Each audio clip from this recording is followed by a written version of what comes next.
संत रामपाल जी महाराज एक ऐसे महान संत जिन्होंने अपनी सतभक्ति, तत्व ज्ञान, करुणा और सेवा के बल पर समाज में नई मिसाल कायम की है। संत रामपाल जी महाराज की अगुवाई में उनके सभी सतलोक आश्रमों से समाज कल्याण के अद्भुत कार्यों ने समाज को सुनहरे भविष्य की एक नई उम्मीद दिखाई है। संत रामपाल जी महाराज से नाम दीक्षा लेने के बाद लाखों लोगों की लाइलाज बीमारियां जैसे कैंसर, एड्स आदि ठीक हुई। संत जी के ज्ञान से प्रेरित होकर उनके अनुयायियों ने लाखों यूनिट रक्तदान किया। संत जी ने लाखों बहन बेटियों का दहेज मुक्त विवाह करवाया।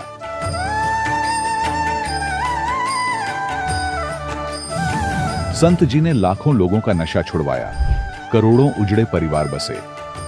संत जी के आश्रमों में समागम के दौरान निःशुल्क नेत्र चिकित्सा, दंत चिकित्सा प्रदान की जाती है। संत रामपाल जी महाराज द्वारा समय समय पर पर्यावरण संरक्षण के उद्देश्य से बड़े स्तर पर वृक्षारोपण किया जाता है। संत जी ने जरूरतमंदों को तत्काल राहत पहुंचाने के लिए एम्बुलेंस सेवा शुरू की।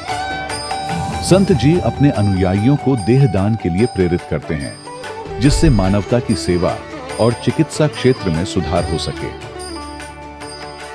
संत रामपाल जी महाराज के सभी आश्रमों में हर रोज निःशुल्क भंडारा आयोजित किया जाता है, जहां हर वर्ग, हर जाति और हर धर्म के लोग एक साथ बैठकर भोजन करते हैं।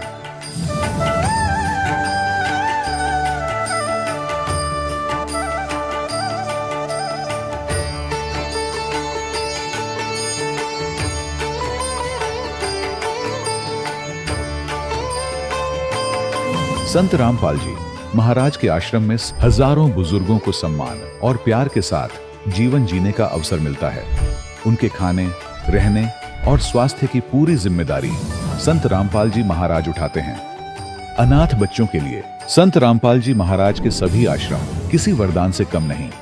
यहाँ उन्हें शिक्षा, संस्कार और भविष्य के लिए बेहतर अवसर प्रदान किए जाते हैं। चाहे बाढ़ हो, भूकंप या महामारी, संत रामपाल जी महाराज और उनके अनुयायी हमेशा ही जरूरतमंदों के लिए सबसे आगे खड़े रहते हैं। कोविड महामारी के दौरान संत रामपाल जी महाराज के आश्रमों से करोड़ों लोगों के लिए भोजन, दवाइयां और जीवन रक्षक सामग्रियां उपलब्ध कराई गई। चाहे गरीब की मदद हो या किसी शोषित और पीड़ित वर्ग के हक और सम्मान की लड़ाई, संत रामपाल जी महाराज ने हमेशा ही उनकी दबी आवाज को सरकारों तक पहुंचाया है और उन्हें उचित न्याय दिलवाने में अहम भूमिका अदा की है। समाज में आध्यात्मिक और सामाजिक मूल्यों के प्रति जागरूकता लाने में संत रामपाल जी महाराज हर कदम पर मानवता के सच्चे सेवक साबित हुए हैं। संत रामपाल जी महाराज का जीवन हमें सिखाता है कि सच्ची सेवा वही है जो निस्वार्थ भाव से की जाए। आइए हम भी इस महान सेवा के कार्य में इस महान संत से जुड़ें और संत रामपाल जी महाराज से नाम दीक्षा लेकर अपने जीवन को धन्य बनाएं।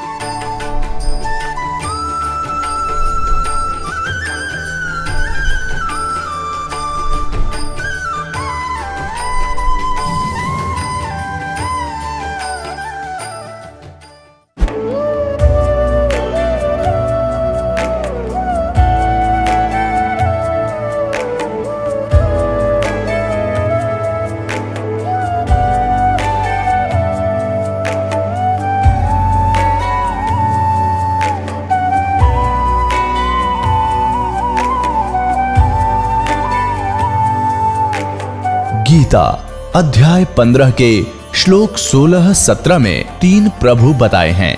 ये 3 प्रभु कौन हैं? किस प्रभु की शरण में जाने के पश्चात जन्म और मरण समाप्त हो सकता है? 3 प्रभुओं में सबसे उत्तम परमात्मा कौन है? कैसा है?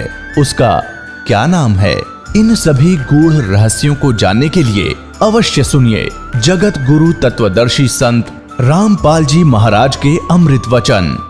नमस्कार दर्शकों, अमूमन लोग नशा मानसिक तनाव व थकान को कम करने के लिए करते हैं, लेकिन धीरे धीरे वो नशे के इतने आदी हो जाते हैं कि चाहकर भी नशा नहीं छोड़ पाते हैं। दर्शकों, ये कहानी है अंग्रेज जी की, जो अंबाला हरियाणा के निवासी हैं। अंग्रेज जी पहले बहुत सारी भक्ति साधनाएं किया करते थे, लेकिन इनके जीवन में अनेकों परेशानियां और दुख भरे पड़े थे। साथ साथ ये नशे के इतने आदी हो चुके थे कि चाहकर भी नशा नहीं छोड़ पाते थे। मंदिरों में जाकर माथे भी टेकते थे कि शायद कहीं इनका नशा छूट जाए, लेकिन इनका नशा नहीं छूटता था। फिर अचानक इन्हें एक ऐसी चमत्कारिक संत जी की शक्ति का पता चला, जिससे नाम दीक्षा लेने के पश्चात इनका सारा नशा भी छूट गया और इन्हें अनेकों अद्भुत लाभ भी मिले। आखिर कौन है वो संत और कौन सी है वह अद्भुत शक्ति? तो आइए जानते हैं इसके पीछे की सच्चाई, जो अंग्रेज जी ने बताई। सर नमस्कार। नमस्कार जी। सर क्या नाम है आपका? अंग्रेज दास। कहाँ से हैं सर आप? गांव शाहपुर, जिला अम्बाला, हरियाणा से आए हैं। सर संत रामपाल जी महाराज जी से नाम दीक्षा आपने कब ली? 2013 में। सर संत रामपाल जी महाराज जी से नाम दीक्षा लेने से पहले क्या आप कोई भक्ति साधनाएं भी किया करते थे? मैंने एक गुरु बना रखा था, जो ये समाधों का डेरा था जी हमारे गांव में।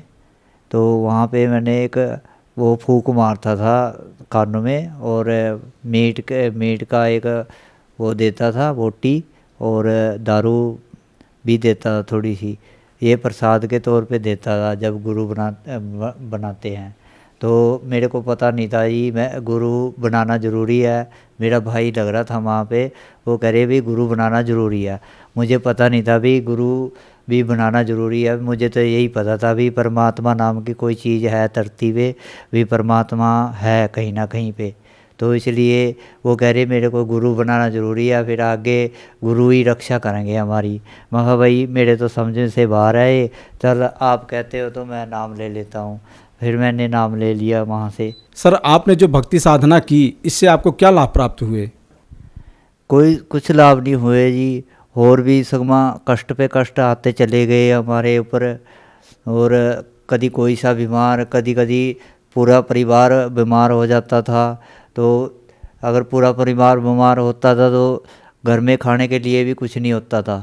इसलिए ही हम तो बहुत परेशान थे जी। फिर मेरा बड़ा भाई संत रामपाल जी महाराज की शरण में गया था, और मेरे को भी फिर उसने वहाँ पे बुला लिया था।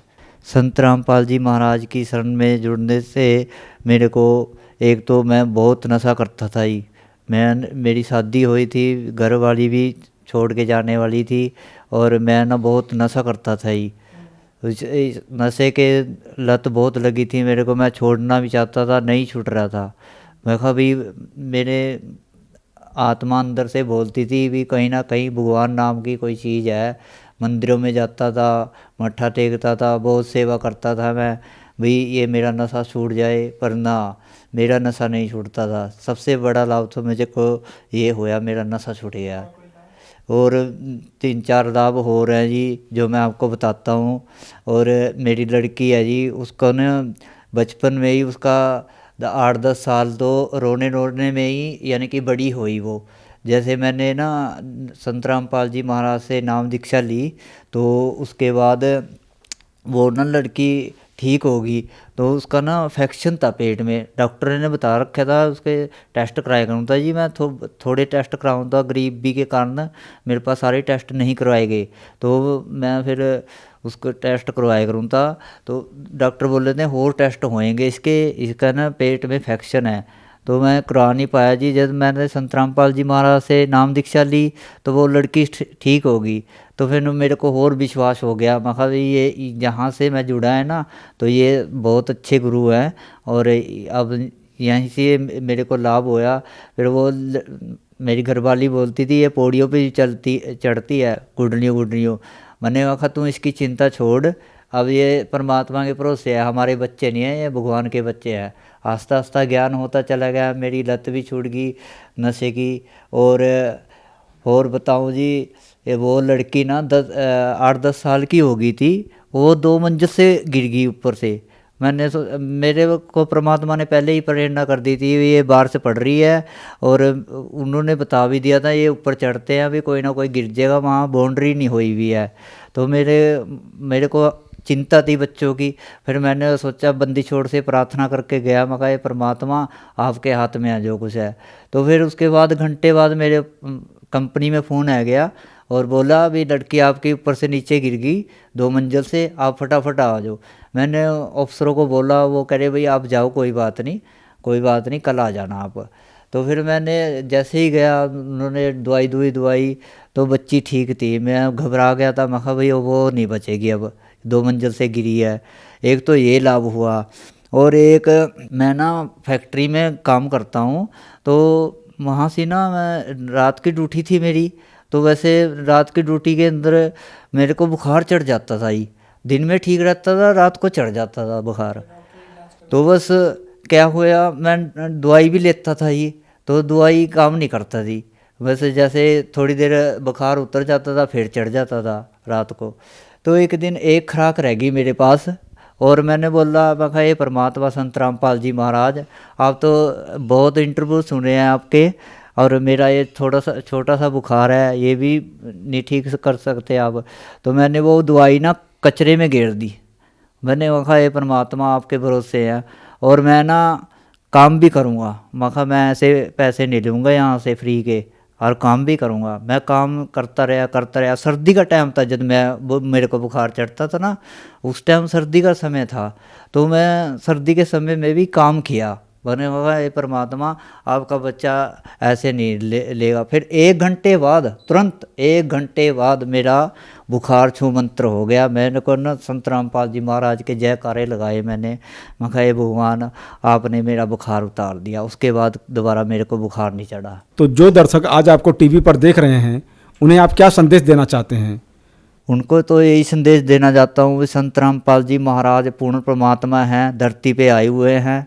आप भी संत रामपाल जी महाराज से दीक्षा लो और अपना कल्याण करवाओ। सर बहुत बहुत धन्यवाद आपका। सच्चाई। दर्शकों, अभी आपने सुने संत रामपाल जी महाराज से दीक्षा प्राप्त करके सुखी हुए भक्त के अनुभव। अब देखिए जगत गुरु तत्वदर्शी संत रामपाल जी महाराज के मंगल प्रवचन। अब जो भूत प्रेत पितर किते वृक्ष बन गए, कोई भैंस बना खड़ा है, किते कोई काटड़ा बन रहा है, इन्हों के वो भी तरफ तो होंगे। वो थोड़े छक्के 2-2 धड़ी खाओ एक कब जब पेट भरे। एक बार आदरणीय गरीबदास साहिब जी गांव छुड़ानी में हुए, जिनको परमात्मा मिले थे और सचखंड ले जाकर वापस छोड़ा था। उन्होंने फिर ये ज्ञान दिया। एक उनका शिष्य था किसान, और वो गरीबदास साहिब जी के पास बहुत समय बैठता था, प्रतिदिन सत्संग सुनता था, दिन में विचार सुनते रहते थे, बैठ जाते थे। तो वो एक दिन नहीं आया। गरीबदास जी ने पूछा, भाई कल क्यों नहीं आया? अगले दिन जब वो पहुंचा, उसने बताया कि महाराज जी कल मेरी माँ का श्राद्ध था, और हमारे गुरुजी वो पंडित जी आए थे, उन्होंने श्राद्ध निकाला, उसमें सारा दिन बिजी रहा मैं। कहा अच्छा भाई। फिर कहने लगा जी कल भी नहीं आन पाऊंगा मैं। पर गरीबदास जी ने पूछा कल क्या बात है? कि कल मेरे पिताजी का श्राद्ध है। अच्छा। परमात्मा पहले भी बहुत समझाते थे गरीबदास साहिब जी, लेकिन हमारी बुद्धि इतना काम नहीं करती, हम संसार के व्यवहार को घड़ा में तो देते हैं। तो कभी गरीबदास जी ने कहा भी एक काम करना बेटा, जब तेरे पिता का श्राद्ध निकाल ले तुम्हारे वो ब्राह्मण जी, उसके बाद 2 व्यक्तियों का खाना ले आना यहाँ पर। अब उस व्यक्ति ने सोचा गुरुजी अपने लिए मंगाते होंगे। जब उनके गुरुजी ने सारा काम कर लिया, तैयारी उसने सब लगा दिया, भोग भाग कौवे कावे छका दिए, तो बाद में बचे हुए 2 रोटियों का 2 मनुष्यों का खाना लेकर के वो गरीबदास जी के मकान में आ गया। गरीबदास जी भी गृहस्थी थे, बाल बच्चेदार थे, किसान थे, लेकिन परमात्मा से परिचित हो चुके थे, तत्व ज्ञान से परिचित थे। उस भगत का ही खेत था, उसमें एक जोड़ी थी, छोटा सा तालाब जिसको लेट बोले। जब वो व्यक्ति लेकर आ गया 2 मनुष्यों का भोजन, गरीबदास जी कहने लगे आजा मेरे पीछे पीछे। अब उस व्यक्ति ने सोचा खेतों में कोई साधु संत आए होंगे, इनसे मिलने आते रहते हैं। वहां जाकर उस लेट से, उस जोहड़ से 1 किलोमीटर दूर उस खेतों में जो तालाब होते थे छोटे छोटे, पशुओं के पानी के लिए उसमें स्टोर कर लेते थे जल, तो उसके चारों तरफ झुंड खड़े हो जाते थे, झाड़ बोझड़े कांटेदार झाड़ियों के गुच्छे से बन जाते थे। उससे एक 200 फुट दूरी पर बैठ के गरीबदास जी भी वो लड़का व्यक्ति बैठा लिया और वहां कहा, आवाज लगाई उसकी माता और पिता का नाम लेकर, और उनसे कहा कि आ जाओ, तुम्हारा पुत्र भोजन लाया है। उसमें से एक गिद्दड़ और गिद्दड़ी निकल कर आए और वहां आकर खड़े हो गए और लीला थी गरीबदास साहिब जी की, और कहा, बेटा ये तेरी माँ, ये तेरा बाबू, ये तेरा पिताजी, इन्हें खिला भोजन। वो दर दिया खोल कर उसने। अब वो छक गए दोनों, 1 मिनट खा गए फटाफट और खा कर भाग गए। अब गरीबदास जी बोले कि तुम्हारे गुरुजी क्या कह रहे थे कि 1 दिन के भोजन खिलाने से और 1 वर्ष तक तुम्हारे पिताजी पितर जो जिस भी योनि में है वो तृप्त रहेंगे। हाँ जी, ऐसे कह रहे थे। ये दोनों भूखे मरे थे, देखा गए सारे ने, और भोगते ला के आए हो तुम्हें। हाँ जी, उस दिन पीछे कान पकड़ दिया कि जी बाढ़ में जाओ, या ये तो बकवाद है सारी। तो छोड़ दी सारी वो लोकवेद और दंत कथा, मनमाना आचरण उस प्यारी आत्मा ने। तो पुण्यात्माओं, परमात्मा कहा करते थे कि तुम 1 दिन तो आहार करा देते हो, मान लीजिए तुम्हारी बात बड़ी करें, और तुम्हारे पिताजी या माताजी जब जीवित थे दिन में 2-2 बार तो पक्का रोटी खाते थे। अरे तुमको 1 दिन के खाने से 364 दिन कोई जरूरत नहीं, ये कोई संभव बात है तुम्हारी? 1 दिन तुमने भोग लगा दिया, 364 दिन क्या खाएंगे वो? मान लीजिए तुम्हारे पिता काग बन गए, कौवे, तो रोज भोग ला दो उनका, 2 रोटी तोड़ के ऊपर रोज फेंक दो ताकि उनका पेट भरा रहे। 1 दिन ये फंड करने से कोई फायदा नहीं। कहने का भाव यह है कि वो तो जो बन चुके। अब पुण्यात्माओं, जब हम सत भक्ति करेंगे और इस साधना के करने से आपके जो पितृ भूत प्रेत आदि बने हुए हैं, और चाहे वो किसी योनि में है, ये पितृ वाली सिस्टम में, तो उनकी भी मोक्ष हो जाएगा आपकी भक्ति करने से। अब पुण्यात्माओं, ये सत्कर मान लेना, ये दास आपको समय अनुसार सब क्रियाएं बताएगा। इन एडवांस करने से आप अपना कर्म बिगाड़ बैठोगे। आप अपनी भक्ति करते रहो और समय आने पर ये सब आपके पितृ वगैरह भी इस साधना से ही इनकी मुक्ति हो जाएगी। अब क्या होता है, जैसे इन्हीं पुराणों में लिखा है कि 1000 ब्राह्मण भोजन कर रहे हों, जैसे इन्होंने पितरों की और भूतों की श्राद्ध की वो विधि बता रखी है।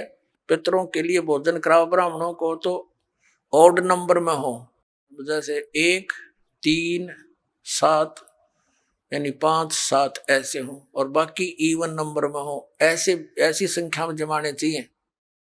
और इसी विष्णु पुराण में लिखा है कि 1000 ब्राह्मण जिमते हो, भोजन कर रहे हो, और उनके सामने एक योगी माने भगत, सच्चा भगत, सत्साधक, सत साधना करने वाला, परम अक्षर परमात्मा का जो साधक है वो वास्तव में भगत योगी होता है। योगी का अर्थ ये नहीं ये पेट का पानी हला के दिखा दे और आसन उसन कर रहा हो ना, ये योगी नहीं। ये तो एक वो है अपनी, समझ लो ये प्राकृतिक चिकित्सक कह सकते हैं, वो योगी है। योगी का अर्थ होता है भक्त, परमात्मा से मिलने की जो कोशिश कर रहा है वो योगी है, भक्त यानी सच्चा साधक। ये देखिएगा श्री विष्णु पुराण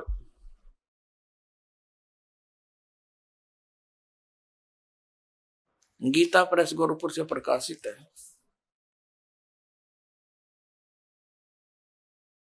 इसके अनुवादक हैं मुनीलाल गुप्त। ये गीता प्रेस गोरखपुर से प्रकाशित है। ये है अध्याय 16 और 3 अंश। और पृष्ठ नंबर 213 पर यहां पर लिखा है, हे राजन, श्राद्ध करने वाले पुरुष से विश्व देवगण, पितृगण, मातामह और कुटुंबी जन सभी संतुष्ट रहते हैं। हे भूपाल, पितृगण का आधार चंद्रमा है और चंद्रमा का आधार योग है, भक्ति, और इसलिए श्राद्ध में योगी जन को नियुक्त करना अति उत्तम है, यानी सत साधक को।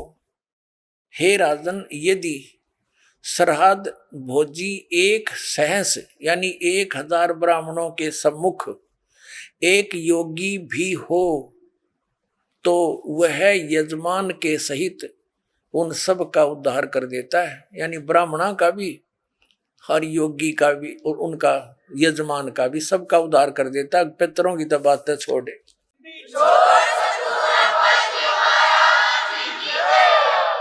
पुण्यात्माओं, यहाँ पर आप सब योगी हैं और जो भक्त आपके यहाँ दान करता है वो आपको जमा रहा है, तो आपके पितरों का तो वही उद्धार हो जाएगा, ये सत्कर मान लियो। ये इतना गजब का मार्ग है जो हमारे प्राणों, जो सत्य है वो तो इन्होंने ग्रहण की नहीं, इन्होंने असत्य ग्रहण कर ली। पुण्यात्माओं, जैसे वेद, आपने रुचि ऋषि की कथा में देख लिया मार्कंडेय पुराण में कि वेद में इसको अविद्या कहा है, कर्म कांड को, और पितर भी मानते हैं क्योंकि वह भी ब्राह्मण थे, ऋषि थे। अरे वो नो कहे हमारी दुर्गति हो जाएगी, जय दूसरा आदमी निकाल लेगा। अब जैसे एक श्रद्धालु कहता है कि जैसे हमारे पिताजी दिखाई दे जा और वो कहें बेटा श्राद्ध निकाल दे, तो हम क्यों नहीं निकालेंगे, निकालना तो पड़ेगा। कोई बात है या? पुण्यात्माओं, उसका तरीका है, जैसे किसी का बालक और कुएं में गिर गया, उसका वो तो चिल्ला रहा है डूब गया डूब गया, उसका क्या इलाज है? गिल्ले डूब जा, डांक मार दे, छलांग लगा दे, वो भी मरे गिल्ले। उसकी विधि है उसको भी बचाने की। पहले रस्सी बांधे एक ऊपर मजबूत सी, उसको नीचे डालो, उसको पकड़ कर जार, उसने भी काट के लावे। तो ये पितर दिखाई दे जा ऐसे कोई है तो उसका गेल नहीं डूबे, उस श्राद्ध न नहीं करे, वो तो कुएं में छलांग लगाने वाली बात होगी, गिल्ले मर गया। उसके लिए ये रस्सा है जो दास आपको देगा, ये सत भक्ति करो, इस तरह ये दान धर्म करो, और उन पितरा का भी सब कहेगा उद्धार अपने आप होता चलेगा। ये आपने पढ़ भी लिया, क्योंकि सत साधक ये भक्त है, या लाखों योगी जी में एक महीने के अंदर आकर के हैं, और फिर वो एक कह के जमान में इतना लाभ बता रहे। तो ये तत्व ज्ञान और शास्त्र अनुकूल साधना, इसे आपका भी कल्याण और आपके पितरों का भी। अब जैसे आप जी ने अभी सुना कि वेद में इसको मूर्खा की साधना बताई है, तो बिल्कुल ठीक है। तो वेद क्या है? ये परमात्मा का विधान है, ये परमात्मा का आदेश है। और जो हमारे पुराणों में जो लिखा है वो पितरों का या ब्रह्मा जी का या किसी तरह से मंदालसा या कौन थी बता, इससे की बात ने साची मान ली, सब ने इसी तरह करने लगे।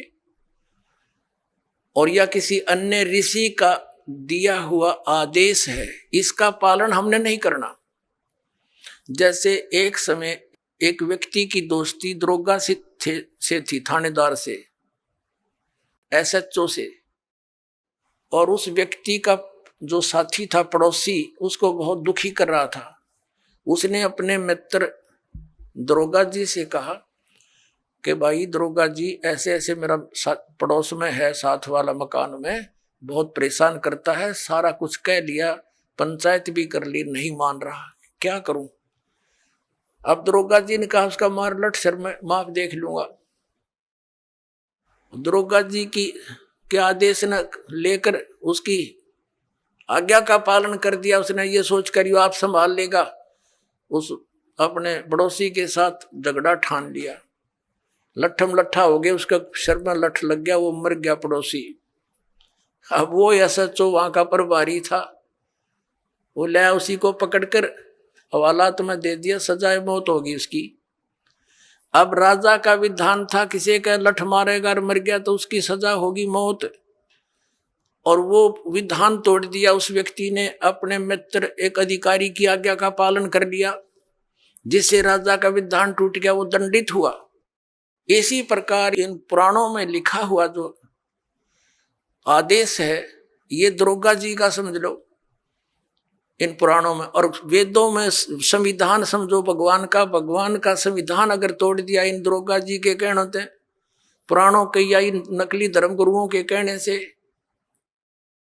इन शास्त्र विरुद्ध साधना कराने वाले आचार्य और शंकराचार्यों के आदेश से हमने ये क्रिया कर ली तो हम दंडित होंगे, हम पितर ही बनेंगे, यानी मौत की सजा मौत की मिलेगी। तो ऐसी गलती हम तो ना करें भाई, और करियो भी मत। एक जीवित उदाहरण दास आपको देता है। मेरे पूज्य गुरुदेव जी ब्राह्मण वर्ण में जन्मे थे। हरियाणा के अंदर जिला भिवानी चरखी दादरी के पास एक पैंतावास गांव है, बड़ा पैंतावास, वहां वो रहते थे, किसान का काम करते थे, वर्ण ब्राह्मण है।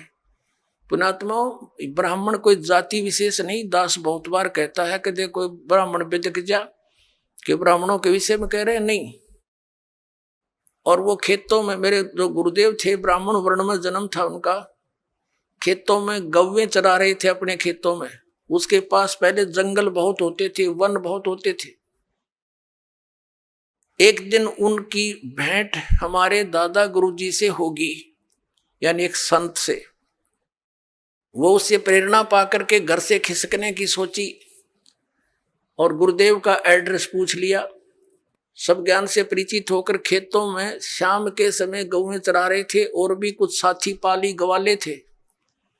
तो उनको ये कहकर के मैं फ्रेश होकर आता हूं, मैं देर हो जा तो तुम पशुओं ले चलना, मैं आप आ जाऊंगा। वो जंगल में चले गए गहरे। पालियों ने वो अपने गौएं गांव में ले आए। अब वो सामने काफी देर होगी, जब नहीं आए, उनका बचपन का नाम, गांव का नाम हरिद्वारी था, पंडित हरिद्वारी। और फिर उन्होंने अपना नाम बदल लिया था, कोई पहचान ना ले, घर से निकल गए थे वो। तो उन्होंने क्या किया, अपने कपड़े जो पहन रखे थे वो उतार दिए। 2 जोड़ी कपड़े लेकर गए घर से, उस दिन एक अलग से ले गए थे, किसी को दिखाया नहीं। वो जो पहन रखे थे वो कपड़े पाड़ पूड़ के, और कोई किसी हिंसक पशु ने, कोई पशु खा रखा था, कोई मृग वगैरह, किसी शेर ने, वो उन्होंने दिन में देख लिया था। उसके ऊपर घेर के कपड़े और निकल गए, रातों रात हरिद्वार पहुंच गए। अब उन घर वालों ने इंतजार की, 1-2 घंटा, फिर पूछा उन पालियों से, हरिद्वारी नहीं आया।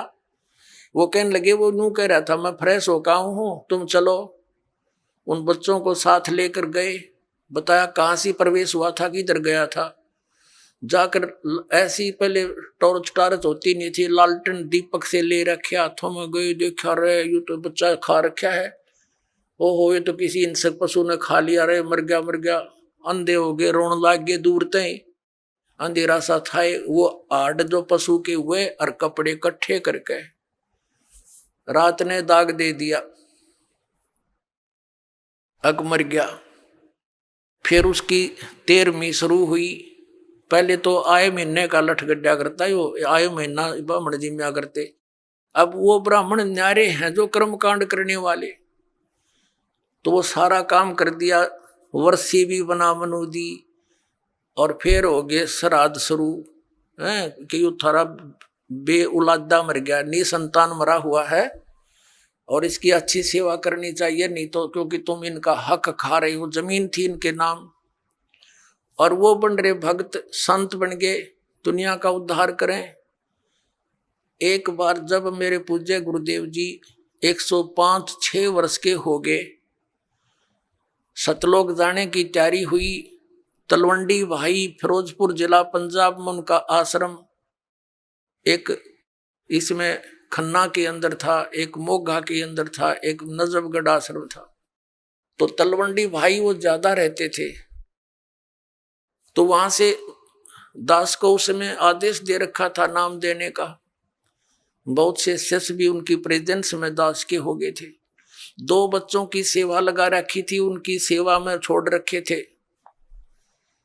तो उनका संदेशा आया कि गुरुजी यहाँ 45 आ चुके हैं। तो दास भी पहुंच गया 3-4 भक्तों को लेकर गाड़ी से। वहां देखा वो गुरुजी बैठे, प्रणाम हुआ। फिर उनकी एक भाभी जी थी, वो 92 वर्ष की हो रही थी, 92 ईयर ओल्ड थी। उससे बातचीत हुई। हमने उनसे पूछा कि माता जी, जब हमारे गुरुदेव यहां से चले गए तुमने क्या सोचा पीछे थे?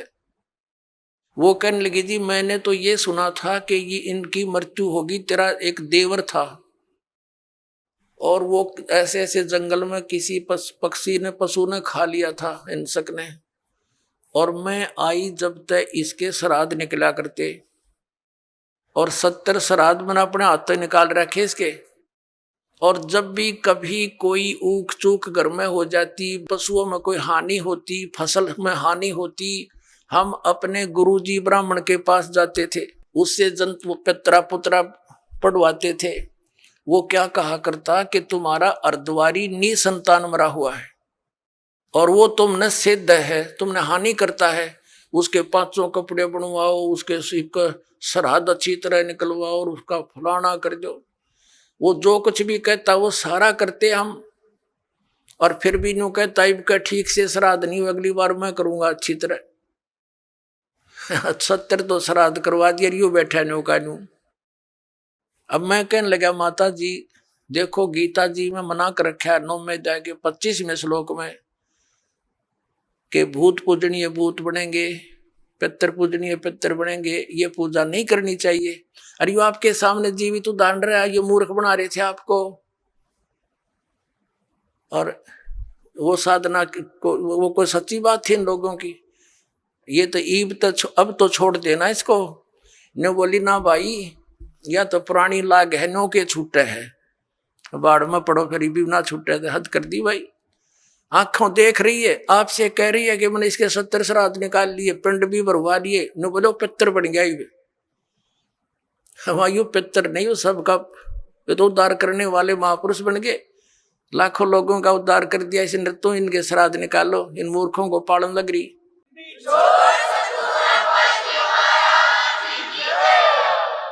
तो पुण्यात्माओं, परमात्मा कहा करते, पर भी लेन जात है दुनिया, हमारा ज्ञान किन्हें न सुनिया। ये वहां धक्के खान जाओ तीर्थों पर, वहां पता नहीं कहाँ का, हमारा ज्ञान किसी ने नहीं सुना। अपने आत्माओं, ये तीर्थ कैसे बने? अब जैसे अमरनाथ धाम है, ये कैसे बना? पार्वती माता को भगवान शंकर जी ने उस स्थान पर एक सूखे वृक्ष के नीचे एकांत स्थान देखकर ये मंत्र दिया था। प्रथम मंत्र जो दास आपको देता है, इसको मोक्ष मंत्र बोलते हैं। ये जितना मोक्ष कर सकता है। तो पार्वती जी को जहां वो उपदेश ग्रहण प्राप्त हुआ, शंकर भगवान ने वो मंत्र उनको दिया, ये अमर मंत्र। तो उनके लिए, उस पार्वती माता के लिए वो अमर धाम है, आप और हमारे लिए नहीं। अब जैसे ये तीर्थ और ये अमर धाम कैसे? जैसे आप जिसको यहाँ बरवाला में ये मंत्र मिला, उसके लिए तो ये बरवाला है अमर धाम।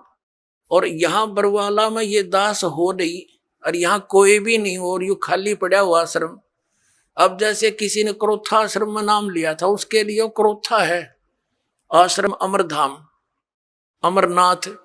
अब वहां कोई भी को नहीं, ये दास यहाँ पर बैठा तो उस क्रोथा में माथा टेकने ते लाभ बना हुआ है। ये तो इस दास के वचन यहाँ सुनेंगे, सत्संग सुनेंगे, आशीर्वाद पाओगे तो यही लाभ होगा उसे। तो अमरधाम जो है वो एक आदरणीय स्मारक तो है कि यहाँ पर ऐसी घटना घटी थी, लेकिन आपके लिए वहां जाने से कोई लाभ नहीं होगा। आपको तो वैसा ही संत खोजना पड़ेगा जिसके पास वो अमर मंत्र हो, और वो अमर मंत्र आपको चाहे बरवाड़ा की गली में मिल जाए दास, और वहां उपदेश प्राप्त हो गया, तो वही आपके लिए अमरनाथ है। उस मंत्र से मोक्ष होगा, उस स्थान से नहीं। अपने आत्माओं, जैसे तीर्थ कैसे बने? इसमें बहुत से प्रमाण है कि एक ऋषि था, उसने वहां बैठकर साधना की और उसने मोक्ष प्राप्त किया। अपने आत्माओं जैसे एक हमाम दस्ता होता है सामग्री कुटन का, दवाई दुई कुटन का, लोहे का मुसल सा वो 1.5 फुट का और 2 फुट का, वो 1.5 फुट का, 1 फुट का ऊंचा, 9 इंच चौड़ा होता है। वो किसी का पड़ोसी ने मांग लिया और उसने उसमें कुछ सामग्री गुट्टी अवन की और वो वापस दे गया मांझ धो के कति साफ करके, उनको लौटा गया जिसका था। उनको रात्रि के समय जब वो सोने लगे तो महक आ रही थी। उन्होंने देखा ये महक कहां से आ रही है, देखते देखते देखा ये तो इस हमाम दस्ते में से आ रही है। तो उन्हें देखा हो इसको तो पड़ोसी ले गया था मांग के, उसने कोई सामग्री कूटी है। अपने आत्मा उसने सारी सामग्री निकाल ली, कति साफ करके वापस लौटा दिया और फिर भी महक आ रही है। वो सामग्री जो उसमें कुटी थी वो अलग वस्तु है, तो वो महक जो उसके अंदर आवे थी थोड़ी बहुत हमाम दस्ते में एक दिन के बाद खत्म होगी। अब ये तीर्थ एक हमाम दस्ता समझो, और जैसे उस ऋषि ने उसमें सामग्री कूटी यानी वो साधना वहां बैठकर की, वो सारी कमाई लेकर अपने उस धाम को चला गया जहां उसने उस साधना से जाना था। वो तीर्थ तो एक हमाम दस्ता है, उड़े 1-2 महीने 1-2 साल उसमें महक सी आवे, क्योंकि जहां संत ने साधना की होती है कुछ देर राहत मिलती है, लेकिन वो सामग्री वाला काम नहीं हो सकता। अब जैसे वो इतनी सामग्री कूटनी पड़ेगी उसमें महक अच्छी रोज लेने के लिए, यानी सत्य साधना आप कहीं बैठ कर लो जैसे उस ऋषि ने की। आप अपने घर पे करोगे आपके लिए वो तीर्थ आपका घर है, ना कि वो स्थान जहां पर किसी अन्य ने साधना की। वहां देखने जाने से हमें क्या लाभ होगा। जैसे ये दास पहले नगर नगर में सत्संग करने लगा, तो जहां किसी ने सत्संग सुना उपदेश ले लिया और वहां हम भट्ठी बना करके खीर बनाते, हलवा बनाते, सब्जी बनाते थे और वहां से हम अगले शहर में चले गए और फिर कोई व्यक्ति ये बताने किसी को साथ लेकर जावे कि देखो यहाँ महाराज रामपाल का सत्संग हुआ था, यहाँ खीर बनी थी, यहाँ हलवा बना था, यहाँ बैठकर खावे थे। बुआ ना तो रामपाल वहां पर ना, वहां पर खीर ना हलवा, वो तो सूखी भट्ठी दिखानी है। हलवा और रामपाल जहाँ मिलेगा उड़े माल मिलेगा भाई। इसी प्रकार समझ लो इन तीर्थों और व्रतों को। तो ये सतलोक आश्रम आपके लिए उन सब धामों और तीर्थों का काम करेगा। यहाँ हो अपना कल्याण करवाओ। बोलो सतगुरुदेव।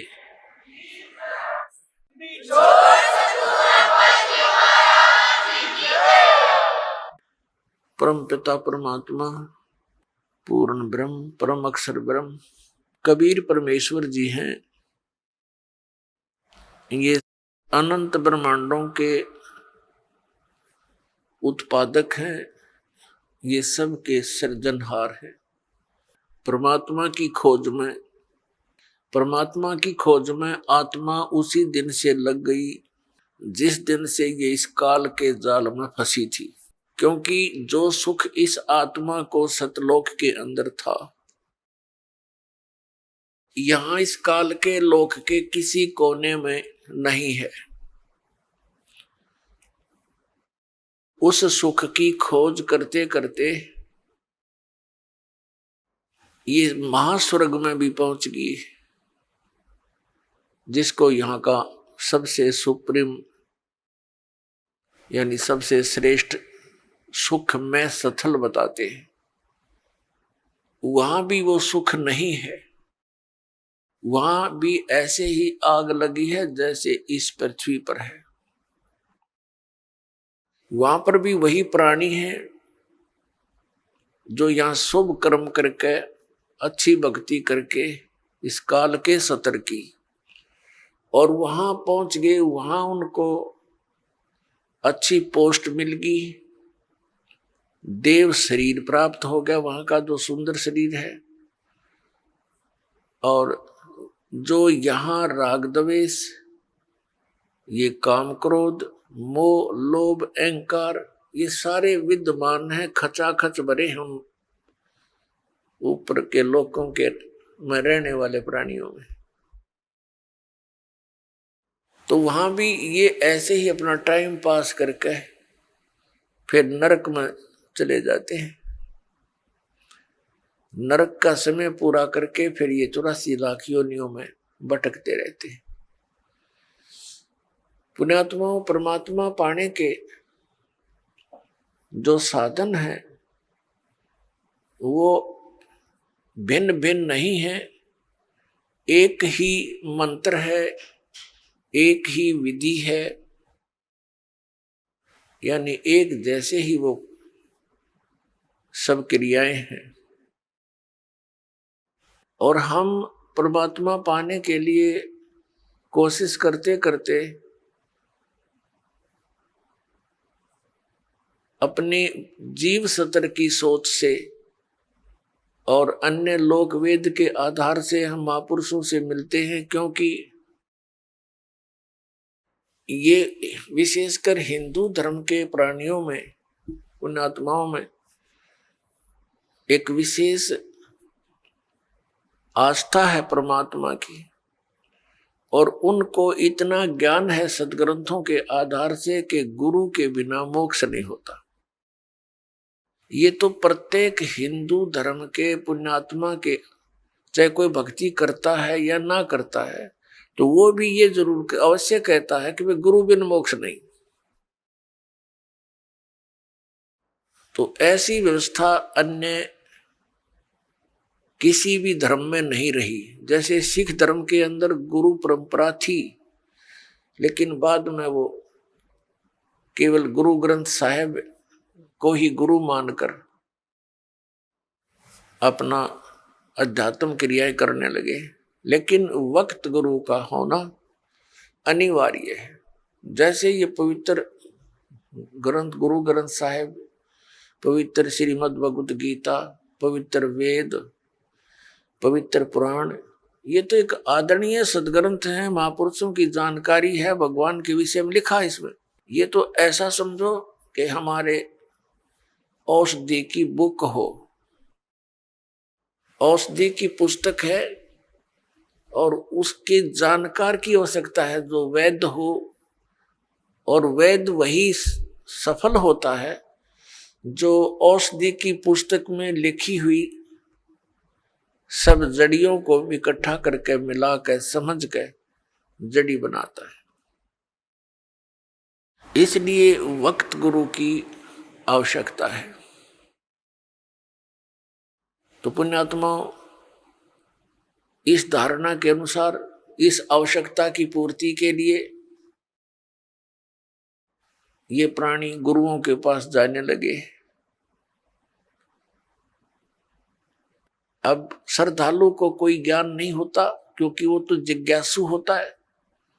जैसा भी उसके गुरुजी साधना करने को कहते हैं वो समर्पित होता है, वैसे ही करता है। तो पुण्यात्मा सभी भक्ति भी कर रहे हैं, और बुराइयां ज्यों की तो बढ़ रही है। काम, क्रोध, लोभ, मोह, अहंकार, किसी के अंदर भी कमी नहीं बनी। इसका कारण क्या है कि पूर्ण संत ना मिलने से तो कभी भी ये शांति इस समाज में, इस लोक में नहीं हो सकती। 600 वर्ष पहले परमात्मा आए थे, स्वयं एक संत की भूमिका करके चले गए, और साथ में एक जुलाहे का कार्य भी किया करते थे, ये प्रमाणित करने के लिए कि भाई परमात्मा पाने के लिए। अभी आपने सुने संत रामपाल जी महाराज के मंगल प्रवचन। आइए अब सुनते हैं संत रामपाल जी महाराज से नाम दीक्षा लेकर सतभक्ति करके अद्भुत लाभ प्राप्त करने वाले अनुयायी के विचार। कल युगी दौर में हर प्राणी दुखी है, कोई मानसिक, कोई शारीरिक तो कोई आर्थिक रूप से। उन्हीं में से एक थी अहमदाबाद गुजरात की रहने वाली मानसी राजपूत जी। इनके परिवार में परंपरागत साधनाएं चल रही थीं। उन साधनाओं को करते हुए भी इन्हें कोई लाभ नहीं मिल रहा था। घर में पिताजी तंबाकू का सेवन करते थे, माँ दिल की मरीज थी, दादी को लकवा मार गया था। इसी वजह से मानसी जी शिक्षा ग्रहण नहीं कर पा रही थीं। वह घर में बहुत क्लेश होता था।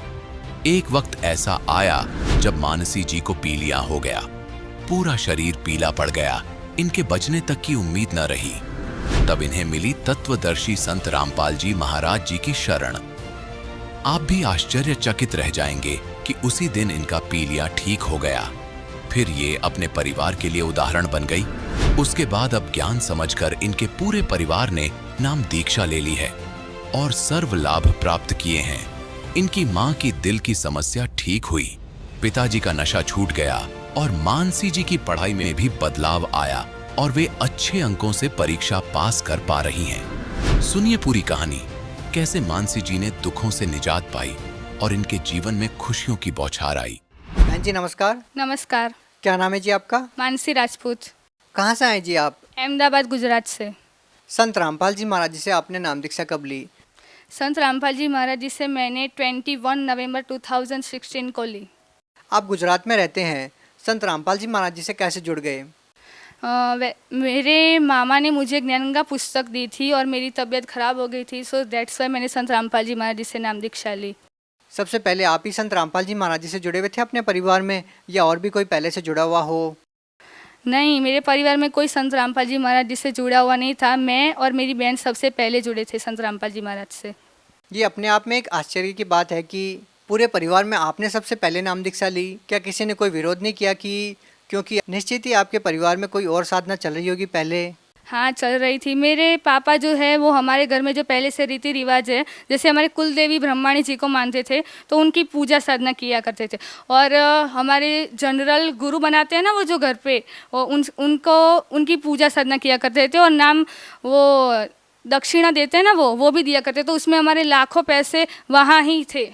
लेकिन संत रामपाल जी महाराज जी हैं जो पारंपरिक साधनाएं हैं जो शास्त्रों में मना की है, उनको करने से मना करते हैं, तो आपके परिवार वालों ने विरोध नहीं किया कि आप संत रामपाल जी महाराज जी से जुड़ गए हैं? हाँ, विरोध किया था, मेरे पापा ने किया था। मेरे पापा तो संत रामपाल जी महाराज को मतलब ढोंगी बाबा मान रहे थे। और संत रामपाल जी महाराज जो भक्ति बताए वो अपने मुंह से नहीं बताते हैं, वो शास्त्रों के अकॉर्डिंग बताते हैं भक्ति। वो हमारे जैसे विष्णु कृष्ण ये सब की जो भक्ति साधना है, उनका जो मूल रूप है ना, उसका वो श्रीमद् भागवत गीता में उसकी सभी डिटेल लिखी हुई है। और संत रामपाल जी महाराज उसके अकॉर्डिंग भक्ति बताए। जो हमारे वेदों में जो भक्ति साधना लिखी हुई है उसके अकॉर्डिंग बताते हैं, वो अपने मुँह से नहीं बताते हैं। तो फिर आपके पिताजी संत रामपाल जी महाराज जी को मानते नहीं थे, तो फिर आपने भक्ति कैसे स्टार्ट की? और आपके जो माता पिता हैं, क्या वो समझ पाए कि संत रामपाल जी महाराज जो भक्ति विधि बता रहे हैं वो सही है? ये 1.5 महीने की प्रोसेस है। सबसे पहले मुझे पीलिया हो गया था अहमदाबाद में हम कई सारे अस्पतालों में घूमे और फीस भी वहाँ बहुत थी और मेरी तबीयत बिगड़ती ही जा रही थी। फिर मेरे मामा ने नाम लिया हुआ है, जैसे मैंने आपको पहले बताया, तो हम वहाँ गए। मेरे मामा ने मुझे अस्पताल में ले गए। अस्पताल में मैं 3 दिन एडमिट रही और उस टाइम दिवाली चल रही थी, तो धनतेरस थी। धनतेरस में हॉस्पिटल में छुट्टी दे देते, तो मुझे भी छुट्टी दे दी धनतेरस के दिन। तो हम लोग तो घर आ गए। फिर थोड़ी तबीयत ठीक हो गई थी, लेकिन फिर उसके रात ही तबीयत बिगड़ती गई। मेरा पूरा शरीर एकदम येलो कलर का हो गया था। किसी को आशा भी नहीं थी कि मैं बचूंगी। और फिर मेरी अकल ठिकाने आई, क्योंकि जब हम किसी जगह पर खड़े हो, वहाँ पानी का बहाव आएगा तो दूर होगा पानी का बहाव, तो हम ऐसा सोचेंगे कि भाई पानी अभी थोड़ा दूर आ रहा है, अभी जब नज़दीक में आएगा ना तब हम वहाँ से खिसक जाएंगे। तो मेरी मेंटालिटी भी वैसी ही थी, तो मैंने भी सोचा पानी आने दो फिर मैं जाऊँगी।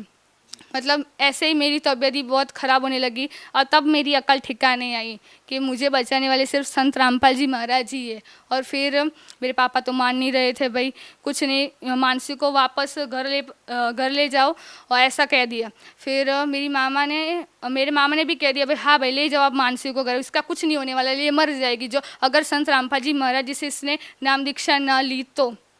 फिर मेरी मम्मी को तो डर लगने लगा, तो मेरी मम्मी ने कुछ मेरे पापा से पूछा नहीं कि भाई ये नाम ले रही है। और उसी दिन जैसे ही मेरी मम्मी ने मेरे मामा को फ़ोन किया कि हाँ भाई मानसी को नाम दीक्षा दिला दो, उसी दिन मैंने जो बिस्तर पर सोई थी उस बिस्तर को हटाकर मैं झाड़ू लगाने लगी। जब भी ये ऑर्डर आया मेरे मम्मी को कि मुझे संत रामपाल जी महाराज से नाम दीक्षा दिला दो, यही। तब से मेरी तबीयत अच्छी है। मैंने संत रामपाल जी महाराज जी से नाम दीक्षा ली, मुझे सेटिस्फेक्शन हुआ कि आप एक परमात्मा है, उन्होंने मेरी जान बचाई। तो फिर आपके माता पिता जो पहले विरोध कर रहे थे संत रामपाल जी महाराज का, तो फिर कैसे समझ में आया उनको? देखो, मैंने संत रामपाल जी महाराज जी से नाम दीक्षा ली, मैं अपने घर अहमदाबाद में गई।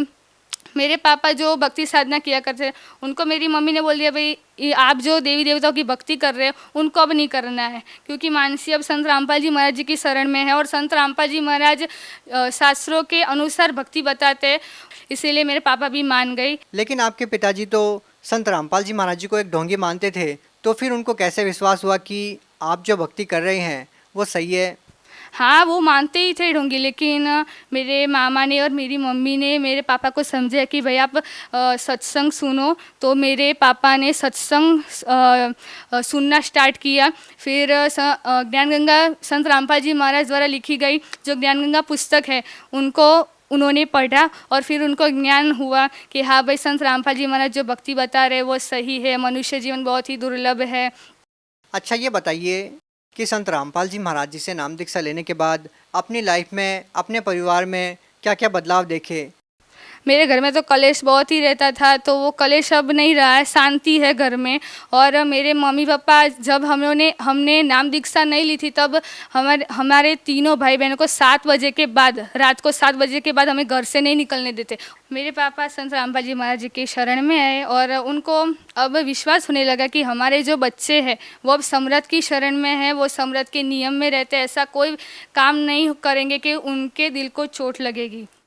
जैसे कि हमारे समाज में भी बहुत कुरीतियाँ चल रही है, लड़कियों में सब समाज बिगड़ चुका है, लेकिन अब मेरे पापा को ऐसा विश्वास हो गया और है भी ऐसा कि हम लोग ऐसा वैसा कोई कार्य नहीं करेंगे, सीधी लाइन पर चलेंगे, परमार्थ के लाइन पर चलेंगे। अब तो आप अपने पिताजी के बारे में क्या कहना चाहेंगे कि आपके पिताजी पहले कोई नशा वगैरह करते थे? हाँ जी, मेरे पापा तंबाकू का सेवन किया करते थे, ये सब। और तंबाकू का सेवन तो वो जैसे खाना खा लिया ना तो सीधे वो दुकान पर चले जाते थे खाने, मतलब 1-1 मिनट पर वो तो सेवन करना ही है, बिल्कुल छोड़ ही नहीं सकते। और ये मेरे पापा खुद भी नहीं मान रहे कि हाँ मैंने नशा छोड़ दिया तंबाकू सेवन का, वो खुद भी नहीं मान रहे थे। हाँ, पर संत रामपाल जी महाराज की शरण में आए तब उन्होंने तंबाकू सेवन करना छोड़ दिया। अब कैसी लगती है आपको अपनी लाइफ, पहले की लाइफ में और अब की लाइफ में कितना बदलाव नज़र आता है, और कौन सी लाइफ आपको सुकून प्रदान कर रही थी? ये वाली लाइफ है या पहले वाली लाइफ है? संत रामपाल जी महाराज जी से नाम दीक्षा लेने के बाद मुझे सेटिस्फेक्शन हुआ कि हाँ भाई परमात्मा है, मैं कोई आपत्ति में होगी तो वो मेरा साथ देंगे। और पहले की लाइफ थी, मतलब मैं कोई कैद में नहीं रहती थी, वैसा लग रहा था। अब तो एकदम फुल फ्री माइंड में रहती हूँ और मेरा ये जुनून हो गया कि संत रामपाल जी महाराज द्वारा भक्ति जो बताई गई है उस भक्ति को करके मुझे सतलोक जाना है बस। आपसे एक और बात जानना चाहेंगे कि अक्सर जो लोग संत रामपाल जी महाराज जी से नाम दीक्षा लेते हैं उनको बहुत सारे शारीरिक लाभ होते हैं। संत रामपाल जी महाराज जी से नाम दीक्षा लेने के बाद आपको क्या लाभ हुए? संत रामपाल जी महाराज जी से नाम दीक्षा लेने के बाद पहले तो मेरी तबीयत ठीक हो गई, फिर मेरी मम्मी को ऐसे जो हार्ट में ना कुछ ऐसी प्रॉब्लम होती थी, जो कपड़े धो रही हूँ तो सीधे बाहर निकल जाती थी, उसके मतलब ऐसी मेंटालिटी हो गई है कि मुझे कुछ हो रहा है अंदर। तो वो संत रामपाल जी महाराज जी से नाम दीक्षा ली, तब से वो तकलीफ अब ठीक हो गई है। फिर मेरी दादी को लकवा मार गया था और मेरी दादी ने भी संत रामपाल जी महाराज द्वारा लिखी गई ज्ञान गंगा पुस्तक पढ़ी, फिर उनको भी विश्वास हुआ कि ये भाई भगवान है, तो उन्होंने भी नाम दीक्षा ली, तब से उनका पैर एकदम सही है। और वो जो अभी 17 जून को जो कबीर भंडारा हुआ था उसमें वो चल कर गई थी अपने आप, हमने किसी ने भी उनको हाथ नहीं लगाया था। इतनी परमात्मा की दया, संत रामपाल जी महाराज जी की इतनी दया है जी। और कुछ लाभ हुआ? मेरे पापा 1 साल तक जॉब में नहीं गए थे और कहीं से भी हमारी इनकम ही नहीं थी। अभी हम सोच रहे थे भाई कैसे रोटी खाएंगे, कैसे हमारा घर कैसे चलाएंगे, फीस कैसे भरेंगे, ये सब हमें चिंता में लग रहे थे। फिर मैंने कहा भाई हम संत रामपाल जी महाराज जी के शरण में हैं, हमें ऐसे किसी से हाथ फैलाने के दिन नहीं आएंगे कभी भी। आप संत रामपाल जी महाराज द्वारा जो भक्ति दी गई है उसको अच्छी तरह से करो और मर्यादा में रहो, मर्यादा सबसे पहले है। तो हमने ऐसा ही किया पूरे साल, और पूरा साल कैसे निकल गया हमें पता भी नहीं चला। ना जाने परमात्मा ने कहाँ से सभी चीज़ों का एडजस्टमेंट किया, हमें पता भी नहीं चला। और सभी जो हमें पड़ोसन में, उससे तो हमारी आर्थिक स्थिति उस साल बढ़िया थी, जबकि हमारी कोई इनकम ही नहीं थी उस टाइम। संत रामपाल जी महाराज जी से नाम दीक्षा लेने के बाद और क्या लाभ मिला आपको? मैं जब छोटी थी तब मेरे मन में एक विचार आया था, भाई ये सब किसने बनाया है, ये सब दुनिया कैसी है, ये सब रीति रिवाज ये सब क्यों है, क्यों मेरी ज़िंदगी में ये सब क्यों है, बाकी सब लोगों की ज़िंदगी में ये सब क्यों है, किसने ये सब बनाया। तो एक बार ये क्वेश्चन मैंने मेरे पापा से पूछा, तो मेरे पापा ने कहा कि मोहम्मद जी ने ये सब दुनिया बनाई है। मैंने बोला ठीक है भाई, पापा ने कहा है तो। किसने बनाई है? मोहम्मद ने। मोहम्मद कौन? वो मुझे भी नहीं पता मोहम्मद कौन है, लेकिन संत रामपाल जी महाराज के शरण में आए तब मुझे पता चला कि मुसलमान के कोई वो थे। हाँ, तब एक मेंटालिटी थी मेरे मन में, ये क्वेश्चन मेरे मन में घूमता रहता था। संत रामपाल जी महाराज जी का मैंने ज्ञान जब समझा, तब मुझे समझ में आया कि इस सृष्टि की रचना किसने की है, मुझे किसने बनाया, मेरे भाई बहनों को किसने बनाया, ये सब मुझे पता चला। मैं पढ़ाई में बहुत ही वीक थी, कभी मेरे अच्छे मार्क्स नहीं आते थे कभी भी। और 11th में तो मैं संत रामपाल जी महाराज जी की शरण में आ चुकी थी, लेकिन अब पढ़ाई पर इतना मूड नहीं था और भक्ति में मूड था। तो मैंने कोई क्लास में मुझसे बात नहीं करता था पहले, क्योंकि मैं इस भक्ति करती थी, इसलिए कोई मुझे बुलाता नहीं था, सब अपने अपने काम में लगे रहते थे ये सब। और मुझे तब बहुत बुरा लगता था कि ये लोग मुझसे बात भी नहीं कर रहे हैं ये सब वगैरह।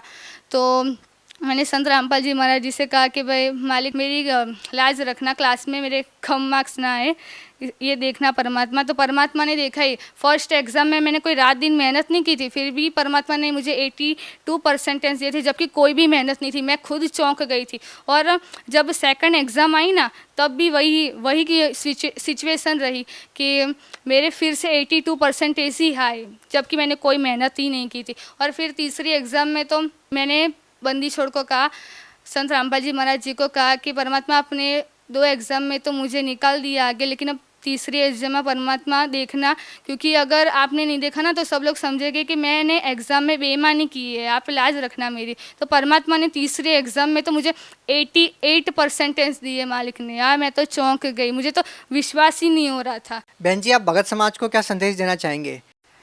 मैं भगत समाज को संदेश देना चाहती हूँ कि संत रामपाल जी महाराज ने नशा मुक्त भारत अभियान का बेड़ा उठाया है, दहेज मुक्त भारत का भी बेड़ा उठाया है। इससे जो मेरे पापा है, तो मुझे भी पता है कि उनकी मेंटालिटी पहले ऐसे थी कि भाई 2 बेटियाँ है, कैसे ब्याह करेंगे इनका, कैसे मतलब दहेज कहाँ से लाएंगे ये सब। और उतनी तो हमारी इनकम भी नहीं थी, खाने के फांफे थे, तो इनकम की तो कहाँ बात ही करे।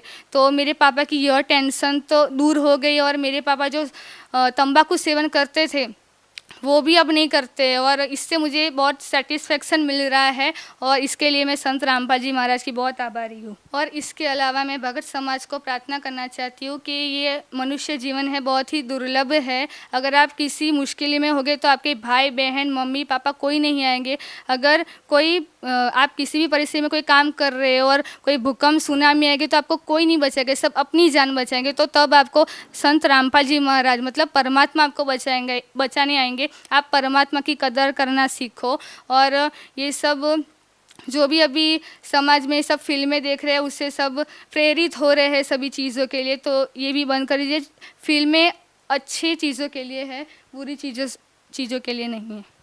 तो मैं भगत समाज को ये कहना चाहती हूँ कि संत रामपाल जी महाराज द्वारा लिखी गई पुस्तकों को पढ़ो, उनका सत्संग सुनो और फिर संत रामपाल जी महाराज जी से नाम दीक्षा लेकर अपना कल्याण कराओ। धन्यवाद। सत साहेब।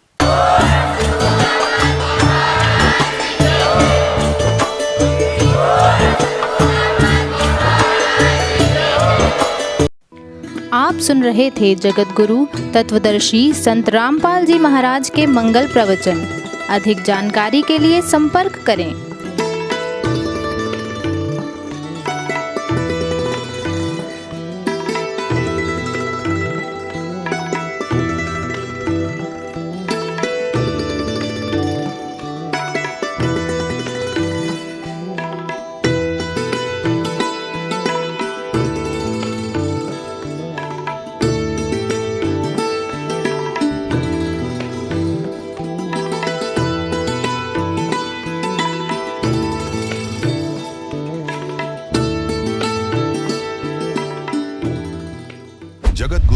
तत्वदर्शी संत रामपाल जी महाराज जी के पावन सानिध्य में भक्ति की अलख जगाने तथा श्रद्धालुओं को सत्य भक्ति मार्ग का रास्ता दिखाने हेतु कनाडा के लोकप्रिय channel the TV NRI channel पर जगत गुरु तत्वदर्शी संत रामपाल जी महाराज जी के मंगल प्रवचनों का प्रसारण प्रतिदिन सुबह 7:30 बजे से 8:30 बजे तक तथा रात्रि 7:30 बजे से 8:30 बजे तक किया जा रहा है। इस सत्य भक्ति मार्ग को अपनाने के लिए अधिक से अधिक सत्संग प्रसारण देखें। इस सत्संग प्रवचन का सीधा प्रसारण संत रामपाल जी महाराज लाइव सत्संग YouTube चैनल और जगत गुरु संत रामपाल जी महाराज Facebook पेज पर भी देख सकते हैं।